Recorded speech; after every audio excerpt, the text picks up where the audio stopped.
ခုနှစ်သုလဇန်ရက်2025ခုနှစ်ဒီဇင်ဘာလ20ရက်စနေနေ့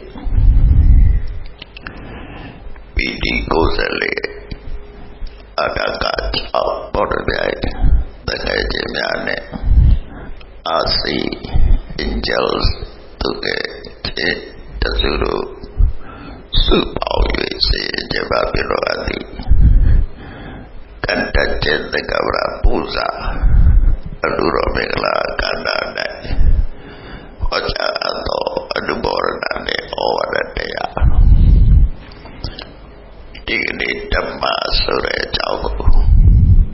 ရှင်းလင်းပြောကြပါဓမ္မလို့ဆိုတာသဘာဝတရားကိုဆိုလိုတာဖြစ်တယ်စေဆိုတာတော့ကပြောင်းဖို့ပေါ်တတ်တာဖြစ်တယ်စေအသဘာဝပစ္စည်းတွေပေါက်စပ်ပြီးတော့တော့ကပြိုဆုံးပြောင်းအောင်ပေါ်တတ်တာလို့ပဲဓမ္မဆိုတာလေဓမ္မရဲ့စัจ jibe တော့ကလည်းအလားတူတဲ့စိတ်ကိုဒုက္ခပေးတတ်တဲ့သဘာဝတရားတွေကိုအစတာပြနိုင်တဲ့စွာရရှိဓမ္မကိုဘယ်သူပိုင်တာလဲဆိုဘယ်သူမှမပိုင်ဓမ္မဆိုတာသဘာဝမှာကောင်းတဲ့သဘာဝဆိုးတဲ့သဘာဝတခုရှိဒါကြောင့်ဘုရားကအမြဲတမ်းပိတ်ချလေးစေယောဓမ္မပတ္တိသောပပတ္တိဓမ္မကိုတွေ့အောင်လုပ်ကြဓမ္မကိုသိအောင်ကြိုးစားဓမ္မသိမှငါတွေ့မှဖြစ်တယ်ဒီစကားလုံးလေးတဲ့ဒါသူ့ကိုကိုယ်ဝဲကြတာမဟုတ်ဓမ္မအတိုင်းသွားဖို့တိုက်တွန်းတာဖြစ်တယ်ဓမ္မဆိုတာတော့ကဒီမှာရှိနေတဲ့အမှတ်တရား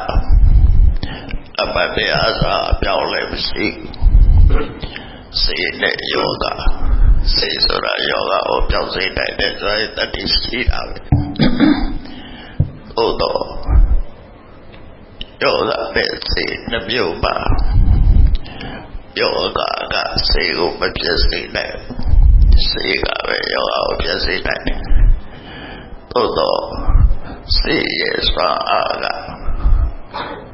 စွာနေနေတဲ့ဆိုရင်တော့စေကစွာအားနေပြီးတော့ယောဂစွာအားကြီးနေတော့စေရဲ့လှုပ်ဆောင်မှုကမအောင်မြင်မှုပေါ့အဲ့လိုရရှိသို့တော့စေယောဂကြောင့်စေရပြည့်စည်သွားတယ်လို့မရှိတို့တူပဲဓမ္မဆိုတာသူပဲကျင့်လို့တဲ့သူတွေအားလျော်စွာကိုရမှာဖြစ်တယ်ဥပမာပဲပြောရရင်အချို့သဘာဝရှိတဲ့အကျက်ဘသူစားဘာလူစားချောလူမျိုးနဲ့လည်းမဆိုင်ဘူးဘာသာတရားနဲ့လည်းမဆိုင်ဘူးလူတိုင်းရဲ့အဘောရောက်ရင်ချိုးတဲ့တော့အဝါရှိတဲ့တည်းပါပဲတို့တူပဲဓမ္မမှာအကောင်းဆုံးရှိတဲ့ပဲကောင်းကြကြတော့ပြီဓမ္မသူပဲကျင့်တော့ကိုကြကြရာစီ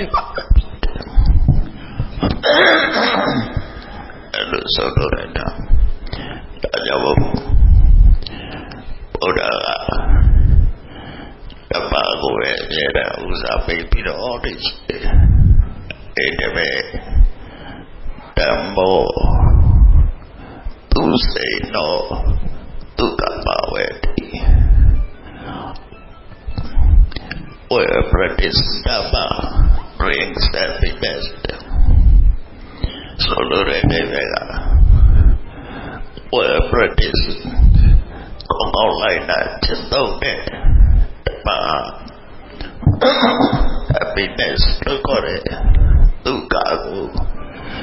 yêu bị từ bộ về yêu bị là đâu rồi chân đâu để bộ yêu bị bằng chân đâu để bộ qua và ở chân đâu để bộ qua từ về chân đâu để bà có nhiều trả tập cho là giao để xíu từ về tao cho là chỉ để được do gấp ấy là vô về ấy đó đi đi à bà tu cả để trông cả tu cả số ra loại này cũng là cái này chỉ xảy ra ra chết loại này cũng là cái này để xảy ra chết cũng chỉ này để ra tu cả xảy ra chết mà là cả một cái kế này xảy ra một cũng chỉ có xảy ra đâu cả tu cả để đâu cả Ukasura difficult to accept dan kabuk tepek itu pandang kajian ya upama we buai dire jika ma hidayah muyu itu pandang kan di Buddha betul makanya difficult to accept dan kabuk tepek là đâu cả tất cả cho easy to accept loại này là cả ở cả mà nằm nhiều gì difficult to accept cả được cứ easy to accept cả được cứ là tất cả đâu cả được rồi câu như chán àပြောရွှေစရာတွေမှတ်သမျှ easy to accept လူတိုင်းကအလွယ်တကူလက်ခံစိတ်ညစ်စရာဒုက္ခပေးမဲ့အနောက်ကျဖြစ်စရာတွေ difficult to accept အဲ့ဒါတွေဒုက္ခအဲ့ဒီဒုက္ခမှာဒုက္ခကိုဖြစ်စေရတဲ့အကြောင်းတရားရှိတယ်ဒုက္ခကိုဖြစ်စေရတဲ့အကြောင်းတရားလည်းရှိတယ်အဲ့ဒီနှစ်ခုကိုသိပြီးတော့ကိုလုံးတဲ့အလို့ဟာ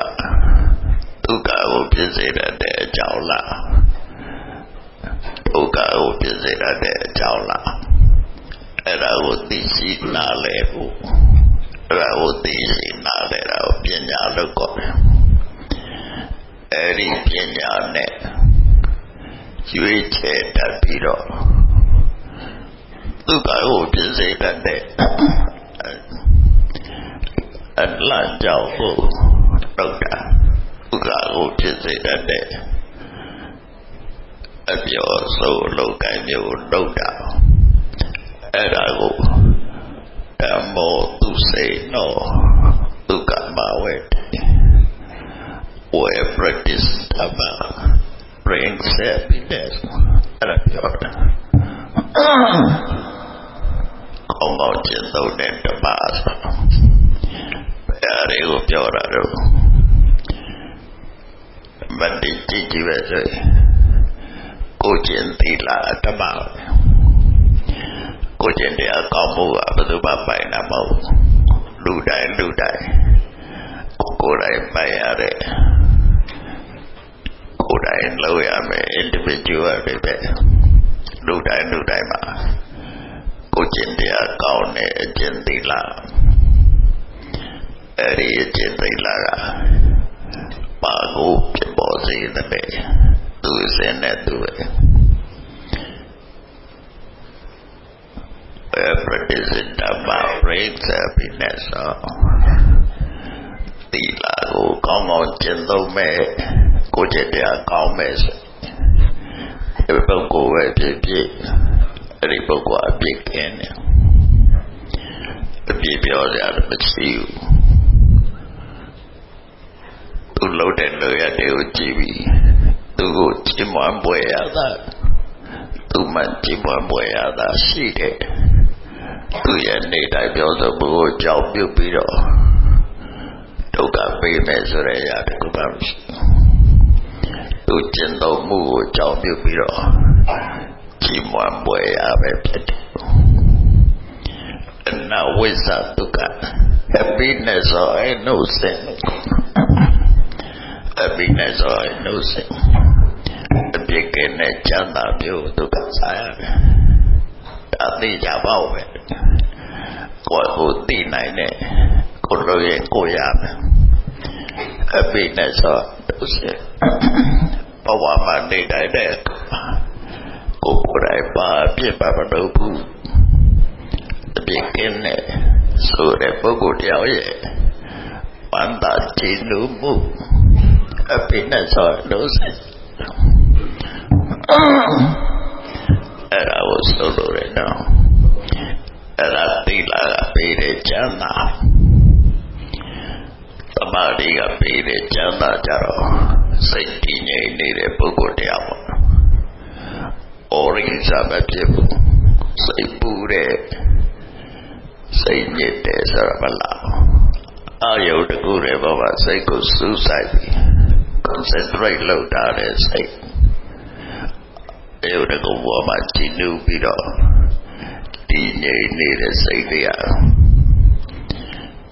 ဒိဋ္ဌဓမ္မဒုက္ခဝိဟာရလို့ခေါ်တယ်သူကလည်းပဲစိတ်ပူခြင်းမှကင်းရှင်းပြီးတော့ပြပေါ်လာတဲ့တည်ငြိမ်တဲ့ happiness or peace ကိုပေးငြိမ်ချမ်းတဲ့ငြိမ်ချမ်းတဲ့ဒုက္ခနေကမ္မဒုက္ခလောကမှာချမ်းသာဆိုတာပြုရှိတယ်အမဒုက္ခဆိုတာလက်သက်စရာအာယုတွေကိုကြည့်ပြီးတော့ပြောတာဒုက္ခဒါလည်းဒုက္ခပဲလက်သက်စရာအာယုကိုပြရတယ်ပြောတယ်အချင်းတော်ကြတယ်ပြောကြတယ်တောက်ကြစားကြတယ်ပြောကြတယ်ဒါလည်း happiness ကိုရစေတာသို့တော့အဲ့ဒီ happiness ရဲ့နောက်ပိုင်းမှာ problem တွေရှိတယ် problem တွေရှိတယ်ညဉ့်ညမှုကိုမပေးနိုင်ဘူးပျော်ရွှင်မှုကိုတော့ပေးတယ်ပျော်ရွှင်မှုကိုတော့ပေးတယ်ညဉ့်ညမှုကိုမပေးနိုင်ဘူးတိုင်းတာတကူရဟောတဲ့ကမ္ဘာလောက်ဒီပြောတယ်ကာမဒုက္ခပြောတယ်တတိလုံးပြောတော့ပြောတယ်ပဲနောက်တည်းရကြတော့လက်ပြသွားတယ်ပေါ်သွားပြီမနှုတ်နိုင်တော့အလောပြောစရာပဲဖြစ်ဖြစ်စားကြိုက်လို့စားတဲ့သူကလည်းပဲဝါသွားတဲ့နောက်သူကြိုက်တော့တယ်ကြည့်ပြီးတော့ပြောတဲ့သူကလည်းမျက်စိညောင်းသွားကြည့်နိုင်တော့မောသွားစေတယ်ကာမဒုက္ခကအဲ့လိုပဲအစုံပါဘယ်မှနွမ်းတဲ့မှုဖြစ်စေခေါင်းပြောတဲ့နိကမ္မဒုက္ခဆိုတာမျက်စိနဲ့ကြည့်ပြောတာလည်းမဟုတ်နားထောင်ပြီးပြောတာလည်းမဟုတ်စိတ်ကလေးကိုငြိမ်နေအောင်လုပ်ပြီးတော့ငြိမ်ချမ်းစွာပြောတယ်ပြောသမာဓိ concentration အဲ့ဒါနဲ့ပြောတယ်ပြောကြတော့နွမ်းနေသွားတာမရှိဘူးသူအပြည့်ရလန်းဆန်းနေဝါဤသွားတာလည်းမရှိဘူးတင်းတေရောက်ရခြင်းလည်းမဖြစ်ဘူးဘယ်မှနွမ်းနေခြင်းကိုမဖြစ်စေဘူးအမြဲတမ်းလန်းဆန်းနေအဲ့ဒါသမာဓိကပေးတဲ့ပညာဆိုတဲ့တပါးကပေးတဲ့ဒါကြတော့ မသိလို့လုံးမိပါတယ်ဆိုတော့မရှိဘူးဟိုကမှန်တဲ့တရားမှားတယ်လို့သံတရားတွေမရှိဘူးအမှန်တရားကိုခေါ်ကြည့်လက်ခံနိုင်တော့အသိပညာနဲ့ရှိဘယ်အမှန်ဘယ်ကအမှားပါလို့ရပါဖြစ်တယ်သိတော့ဒီတော့ရတယ်တမကောင်းမသိလို့ရှိလို့တဲ့နာကိုလို့တဲ့နာတို့တင်းတယ်လို့တဲ့နာကြတော့မတော့တဲ့ဘူးလို့တင်တော့အဲ့ဒါအာရွေနဲ့အတိကိုဖြစ်ချင်တာပညာမဟုတ်တော့ပညာဖြစ်လာပြီဆိုရင်ပါလို့တဲ့နဲ့ပါလို့တဲ့ဘူးသိတယ်သိပြီတဲ့ကြောင့်လို့တဲ့နာပဲလို့တယ်မလို့တဲ့နာမလို့အဲ့လိုလို့တဲ့အတွက်ကြောင့်ဘဝမှာအခက်အခဲပြဿနာမကြုံအမရဲ့လို့ကဲကဲဆိုတော့ကြောက်တယ်ဘဝမှာတာဝရအစေပြေးနေတယ်တွေ့ဝေနေတာမရှိဘူးကိုသွားရမယ်လားကိုလုံးနေတာကိုရှိစေကြီးသိတယ်အကောင်းဆုံးချောင်းကျုပ်ကိုပဲအဲ့ဒါပညာကပြေးတယ်ချမ်းသာမှုပညာမရှိတဲ့ပုဂ္ဂိုလ်ပဲကိစ္စပဲဖြစ်ဖြစ်တွေ့ကြောတို့ပြန်ပြရတဲ့အမပေါ့များစွာရှိတယ်လို့မသိတယ်မတကူမပြီးပါတဲ့သူတို့ဒီဝေကတိသွားတယ်ဒီဝေကနေကြီးသွားတဲ့လူတယောက်အချိန်ကကိုယ်ကနေနေသူသွားတဲ့လမ်းကမာနေ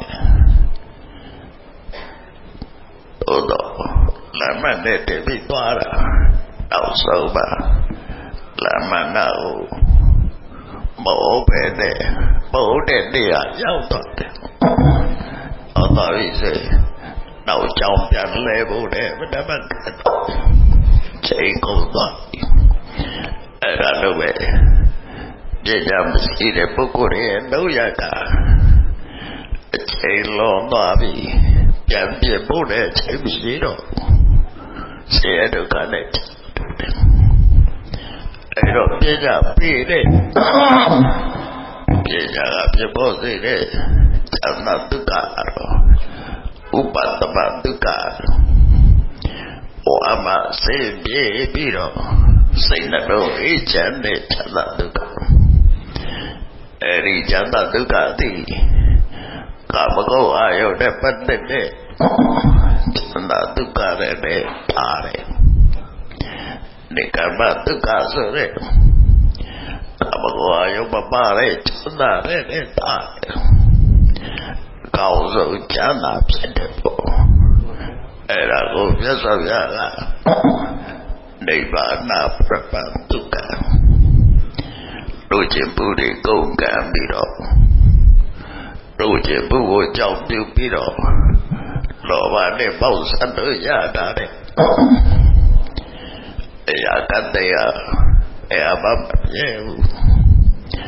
တို့ချင်းပုရှိတဲ့ပြဆင်းရဲဒုက္ခရှိနေအဲ့ဒုက္ခတွေတော့ဝတို့တော့တဲ့သံဃာဒုက္ခ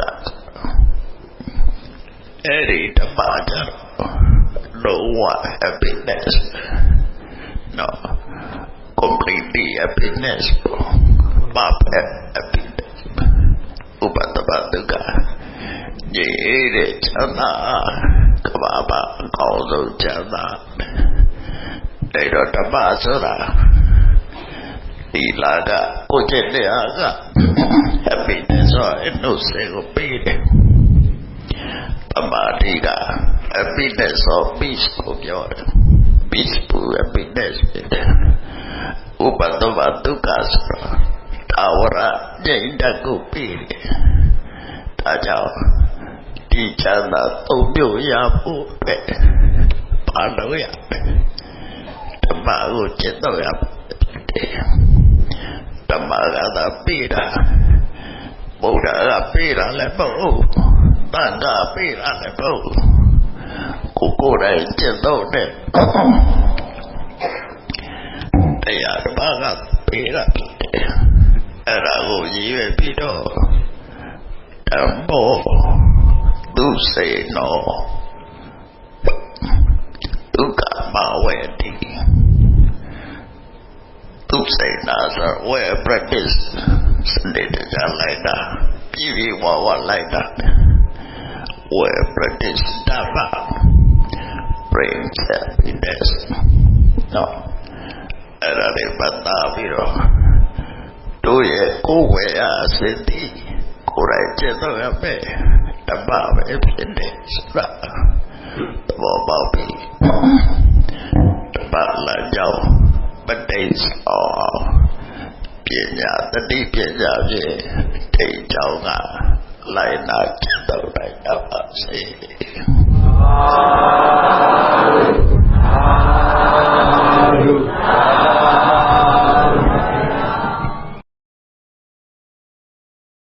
တော့ရဆက်ဆက်ကိုခုနှစ်တော့လာစံနေရဲ့2025ခုနှစ်ဒီဇင်ဘာလ20ရက်စနေနေ့ပြည်ဒီ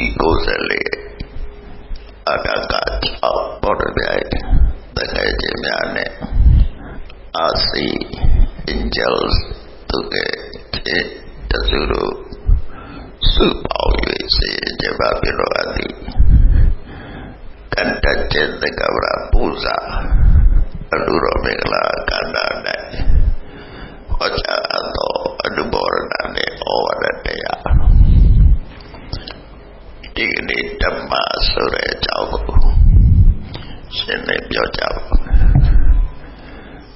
ဓမ္မလို့ဆိုတာသဘာဝတရားကိုဆိုလိုတာဖြစ်တယ်စေဆိုတာတော့ကပြောင်းဖို့ပေါ်တတ်တာဖြစ်တယ်စေသဘာဝပစ္စည်းတွေပေါက်စပ်ပြီးတော့တော့ကပြိုဆုံးပြောင်းအောင်ပေါ်တတ်တာလို့ပဲဓမ္မဆိုတာလေဓမ္မရဲ့စัจ jebe တော့ကလည်းအလားတူတဲ့စိတ်ကိုဒုက္ခပေးတတ်တဲ့သဘာဝတရားတွေကိုအစတာပြနိုင်တဲ့စွာရရှိဓမ္မကိုဘယ်သူပိုင်တာလဲဆိုဘယ်သူမှမပိုင်ဓမ္မဆိုတာသဘာဝမှာကောင်းတဲ့သဘာဝဆိုးတဲ့သဘာဝတခုရှိဒါကြောင့်ဘုရားကအမြဲတမ်းပိတ်ချလေးရှိတယ်ယောဓမ္မပတ္တိသောပပတ္တိဓမ္မကိုတွေ့အောင်လုပ်ကြဓမ္မကိုသိအောင်ကြိုးစားဓမ္မသိမှငါတွေ့မှဖြစ်တယ်ဒီစကားအလုံးလေးတဲ့ဒါသူ့ကိုကိုယ်ဝဲကြတာမဟုတ်ဓမ္မအတိုင်းသွားဖို့တိုက်တွန်းတာဖြစ်တယ်ဓမ္မဆိုတာတော့ကဒီမှာရှိနေတဲ့အမှတ်တရားဆိုအပြောင်းလဲမရှိစေနဲ့ယောဂစေဆိုတာယောဂကိုပြောင်းစေနိုင်တဲ့ဆိုရင်တတိရှိတာပဲဟုတ်တော့ယောဂပဲစေနှမျိုးပါယောဂကစေကိုမပြည့်စုံနိုင်စေကပဲယောဂကိုပြည့်စုံနိုင်တယ်ဟုတ်တော့စေရဲ့စွာအားကစွာအားနေတယ်ဆိုရင်တော့စေကစွာအားနေပြီးတော့ယောဂစွာအားကြီးနေတော့စေရဲ့လှုပ်ဆောင်မှုကမအောင်မြင်မှုပေါ့အဲ့လိုရရှိဟုတ်တော့စေယောဂကြောင့်စေရပြည့်စည်သွားတယ်လို့မရှိတို့တူပဲဓမ္မဆိုတာသူပဲကျင့်လို့ တော့တဲ့သူတွေအားလျော်စွာကိုရမှာဖြစ်တယ်ဥပမာလည်းပြောရရင်အချို့သဘာဝရှိတဲ့အကျက်ဘသူစားဥပမာဘသူစားချို့လူမျိုးနဲ့လည်းမဆိုင်ဘူးဘာသာတရားနဲ့လည်းမဆိုင်ဘူးလူတိုင်းရဲ့စာဘောရောက်ရင်ချိုးတဲ့သဘာဝရှိတဲ့တရားပါပဲတို့တူရဲ့ဓမ္မမှာအကောင်းဆုံးရှိတဲ့ပဲကောင်းကျိုးချမ်းသာကိုပေးပါသူပဲကျင့်တော့ကောင်းကျိုးချမ်းသာစီပါအဲ့လိုဆိုတော့ဒါကြောင့်ဘုရားကဓမ္မကိုပဲအမြဲတမ်းဥစားပေးပြီးတော့ဒီအဲ့ဒါပဲဓမ္မောသူစိတ်နောဒုက္ခပါဝေတိ where practice Dhamma brings happiness so lore devega where practice không lại là chân đâu nè mà happiness nó có thể tất cả của yêu bị từ bộ về yêu bị là đâu rồi chân đâu nè bộ yêu bị bằng chân đâu nè bộ quả và ở chân đâu nè bộ quả từ về chân đâu để mà có nhiều trả lời đó là biểu đến siêu tu về tao đó là chỉ để được do lắm ấy là vô về ấy đó đi đi à mà tu cả để trông cả tu cả số ra loại này cũng là cái này chỉ xảy ra chết loại này cũng là cái này để xảy ra chết cũng biết xảy này để ra tu cả xảy ra chết mà là cả một cái kế đấy xảy ra một cũng biết bao xảy ra đâu cả tu cả để đâu cả Sura difficult to accept dan kabuk tebe tu pandam kajo no upama we pu ai dire aje ka ba hita ye ngoi tu pandam ka di buddha betu ma kajo difficult to accept dan kabuk tebe là đâu cả tất cả cho nó easy to accept loại này là cả ở cả mà nằm nhiều gì difficult to accept cả được cứ easy to accept cả được cứ ở đâu tất cả đâu cả được rồi câu như chán àပြောရွှင်စရာတွေမှတ်သမျှ easy to accept လူတိုင်းကလွယ်တကူလက်ခံစိတ်ညစ်စရာဒုက္ခပေးမဲ့အနောက်ကျဖြစ်စရာတွေ difficult to accept အဲ့ဒါတွေဒုက္ခအဲ့ဒီဒုက္ခမှာဒုက္ခကိုဖြစ်စေရတဲ့အကြောင်းတရားရှိတယ်ဒုက္ခကိုဖြစ်စေရတဲ့အကြောင်းတရားလည်းရှိတယ်အဲ့ဒီနှစ်ခုကိုသိပြီးတော့ကိုလုံးတဲ့အလို့ဟာဒုက္ခကိုဖြစ်စေတဲ့အကြောင်းလားဒုက္ခကိုဖြစ်စေတဲ့အကြောင်းလားအဲ့ဒါကိုသိရှိနားလည်ဖို့အဲ့ဒါကိုသိရှိနားလည်တာကိုပညာလို့ခေါ်တယ်အဲ့ဒီပညာနဲ့ ရွေးချယ်တတ်ပြီးတော့ဒုက္ခကိုဖြစ်စေတတ်တဲ့အလတ်ကြောင့်ကိုတော့တာဒုက္ခကိုဖြစ်စေတတ်တဲ့အပြောဆိုလောကမျိုးတော့တာအဲ့ဒါကိုဓမ္မောသူစေနောဒုက္ခမဝေwhere practice Dhamma brings happiness အဲ့ဒါပြောတာကောင်းကောင်းကျင့်သုံးတဲ့ဓမ္မဆိုအဲ့ဒီကိုပြောတာတော့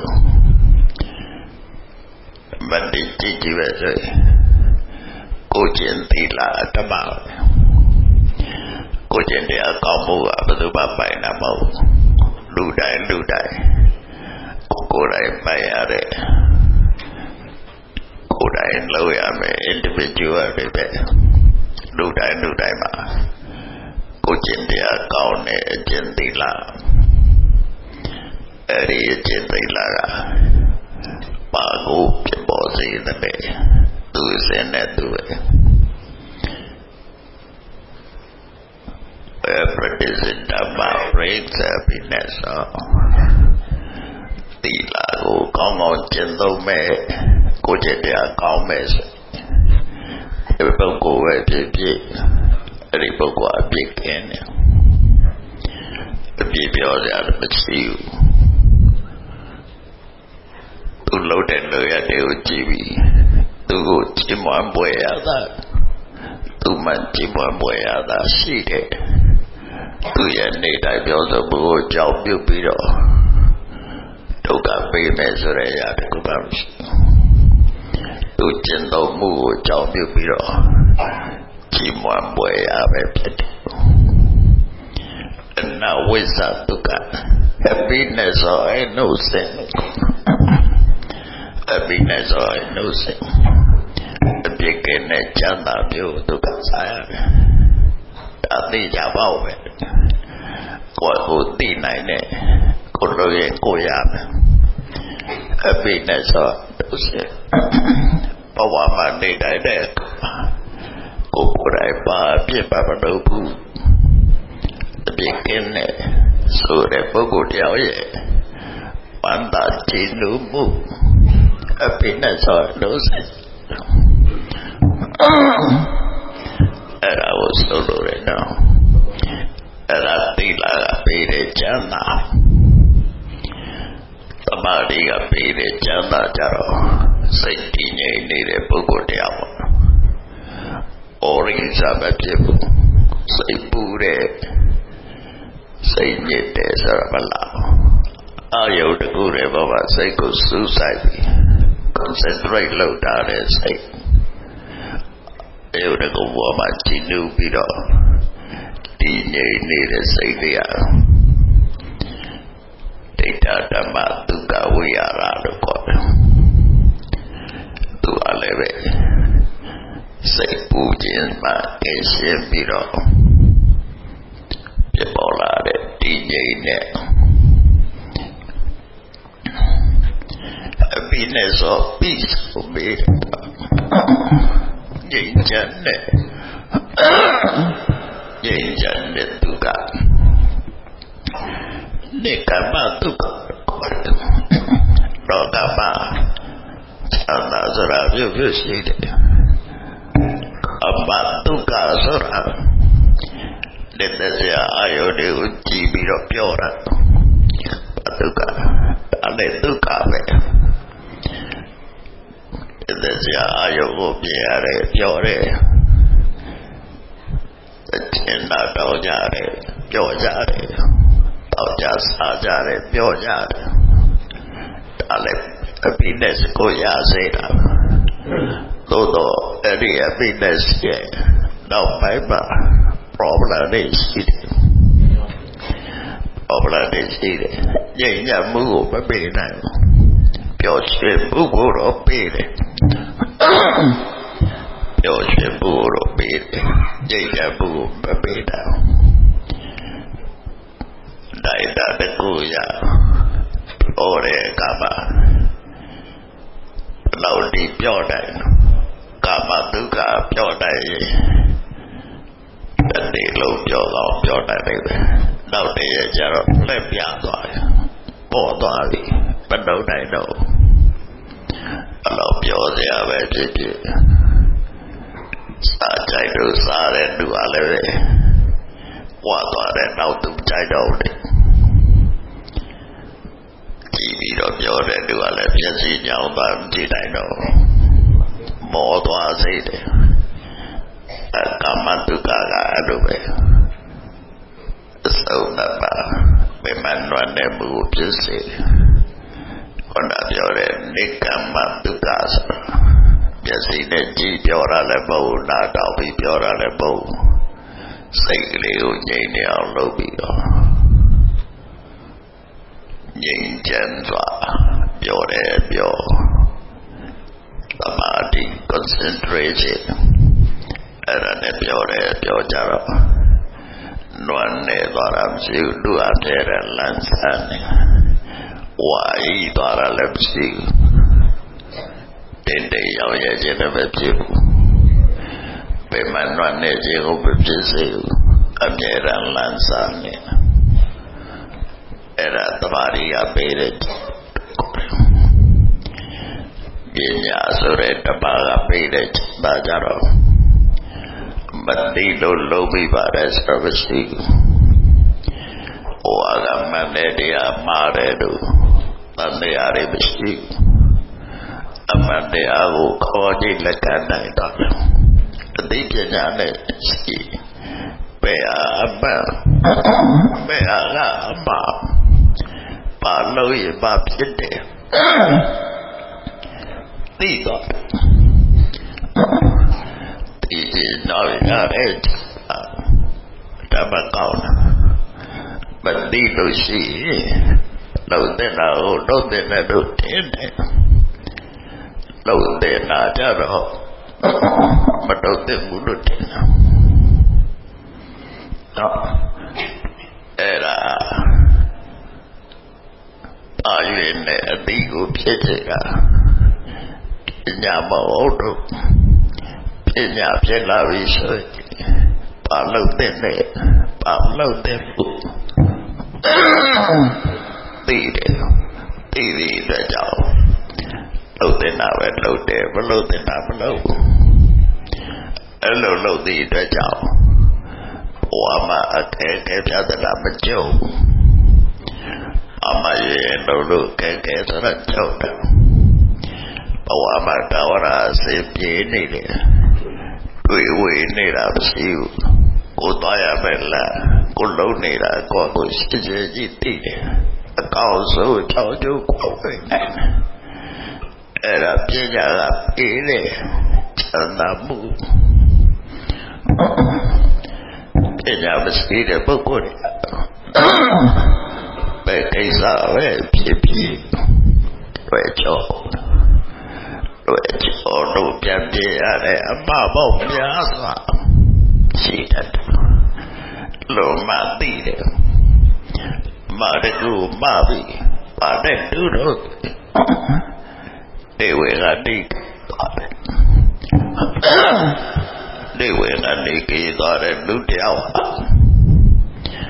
အချိန်ကကိုယ်ကနေနေသူသွားတဲ့လမ်းကမာနေတော့လမ်းမနဲ့တည်းပြီးသွားတာနောက်ဆုံးပါလမ်းမနာကိုမဟုတ်ပဲနဲ့မဟုတ်တဲ့နေရာရောက်တော့တယ်ဟောတော်ပြီစေနောက်ကြောင်ပြန်လဲဖို့တဲ့မတမကတော့ချိန်ကုန်သွားအဲ့ဒါလို့ပဲပြည့်ကြမရှိတဲ့ပုဂ္ဂိုလ်ရဲ့လုံးရတာအချိန်လုံးသွားပြီပြန်ပြဖို့တဲ့အချိန်မရှိတော့ဆရာတို့ကလည်းအဲ့တော့ပြည့်ကြပြီတဲ့ပြည့်ကြကပြဖို့စေတဲ့အမတုကတော့ဥပတ္တမတုကဟောအမစေပြေပြီးတော့စိတ်နှလုံးအေးချမ်းတဲ့ချမ်းသာဒုက္ခ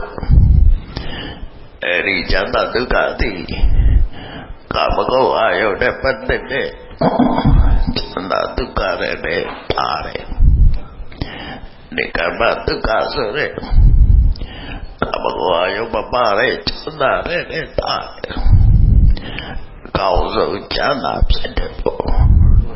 đây là cô biết sao ra là đây bà nạp rất là tất cả đôi chuyện bưu đi công cảm bị đó đôi chuyện bưu của chồng tiêu bị đó lọ bà để bao sẵn ở nhà đã đấy ya kata ya bapa ya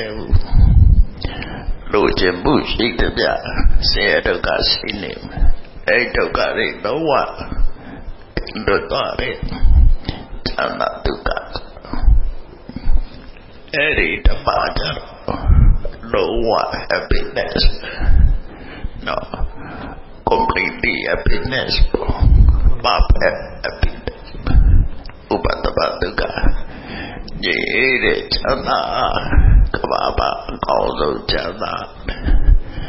đây đó đâm ba sơ ra đi là cả cô chết đi à cả happiness rồi nó sẽ có bị đấy đâm ba đi cả happiness or peaceful rồi peaceful happiness đấy ubat tukas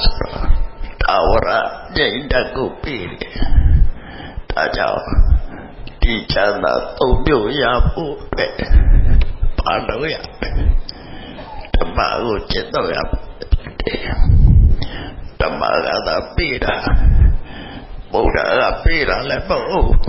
bạn đã bị đã lại bố cô này chết tôi này